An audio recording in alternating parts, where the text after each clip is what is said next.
রহস্যজনকভাবে নিখোঁজ প্যাটলার এক গৃহবধূ।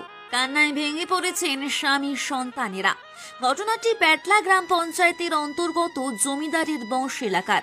জানা যায়, মাস চারেক আগে বেঙ্গালুরে কাজে যায় জমিদার বংশের বাসিন্দা ধনেশ্বর বর্মন। বাড়িতে স্ত্রী, দুই সন্তান, মা, ভাই এবং ভাইয়ের বউ। হঠাৎ গত বুধবার লক্ষ্মীর ভাণ্ডারের টাকা তোলার উদ্দেশ্যে বাজারে যায় পিঙ্কি বর্মন নামে গৃহবধূ। সেখান থেকে রহস্যজনকভাবে উধাও হয়ে যায়। তবে ওই গৃহবধূকে কেউ অপহরণ করেছে নাকি অন্য কারোর সঙ্গে সম্পর্কে জড়িয়ে পালিয়ে গিয়েছে, তা নিয়ে শুরু হয়েছে ধোঁয়াশা। স্থানীয় সূত্রে জানা যায়, প্রায় 11 বছর আগে পার্শ্ববর্তী বড়ডাঙ্গা এলাকার সুবল বর্মনের মেয়ে পিঙ্কি বর্মনের সাথে বিয়ের সম্পর্কে আবদ্ধ হয় ধনেশ্বর। তাদের বর্তমানে দুটি ফুটফুটে সন্তান রয়েছে। স্ত্রী এবং সন্তানের মুখের দিকে তাকিয়ে ভিন রাজ্যে কাজে যায় ধনেশ্বর, কিন্তু